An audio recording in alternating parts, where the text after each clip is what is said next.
তো গাইজ আমি হোলির ভিডিওটা তো তোমাদের সাথে শেয়ারই করিনি, আসল যে ভিডিওটা।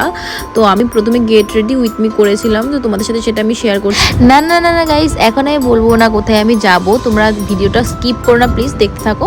তো তোমরা প্রথমেই দেখলে যে শাড়িটা আমি পরেছিলাম, কিন্তু লাস্ট মেশে আমি পরতে পারিনি, মা আমাকে পরে দিয়ে সেই ভিডিও তোমাদের সাথে শেয়ার করতে পারিনি। তো যাই হোক, অনেক বকবক করলাম। তো আমি প্রথমেই নিয়ে নিয়েছিলাম একটা টোনার, তারপর একটা সিরাম, তো তারপরে নিয়েছিলাম সানস্ক্রিন, যেহেতু ভীষণ রোদ আর সেদিনকে না খুব গরম পড়েছিল কেন জানি না। আর তারপরে সবার শেষে প্রাইমার নিয়েছি। তারপরে আস্তে আস্তে আমি প্রথমে না ভ্রুটা এঁকে নিই, তারপরে মুখে যেখানে ডার্ক স্পট রয়েছে সেখানে আমি কনসিলার দিয়ে ইয়ে করে নিয়েছি, যেরকম করে পার্ট টু পার্ট মেকআপ সবাই করে, তো আমিও সেভাবেই করেছিলাম। আর ওই দিনকার সিম্পল একটা লুক ক্রিয়েট করেছিলাম তোমাদের।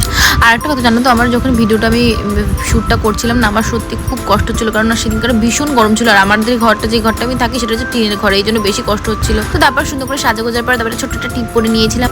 আর তোমরা যে গলার হারটা দেখছো না, ওইটা হচ্ছে কি আমি অনলাইন দিয়ে কিনেছিলাম, আমার সত্যি খুব ভালো লেগেছিল।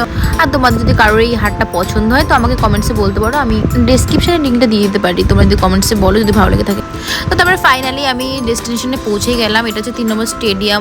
আসার সঙ্গে সঙ্গে পুরো আমাকে ভূত বানিয়ে দিয়েছিল। আর আমার না অনেকক্ষণ ধরে খিদে পেয়েছিল, তাই জন্য বিরিয়ানি খেয়েছিলাম, ওখানে পাওয়া যাচ্ছিল। তারপর সন্ধ্যার সময় একটু রোল খেয়ে নিয়েছিলাম আমি আর দাদা মিলে, তারপর একটু নাচ করলাম, এনজয় করলাম। আর এই বছরটা আমার হোলি সত্যি খুব দারুণ কেটেছে, সত্যি ভীষণ মজা করেছি। আর আমাকে না প্লিজ তোমরা একটুখানি সাপোর্ট করো, যাতে আমি আরও ভালো ভিডিও তোমাদের সাথে শেয়ার করতে পারি। ভিডিওটা ভালো লাগে লাইক, কমেন্ট আর সাবস্ক্রাইব করতে। টাটা।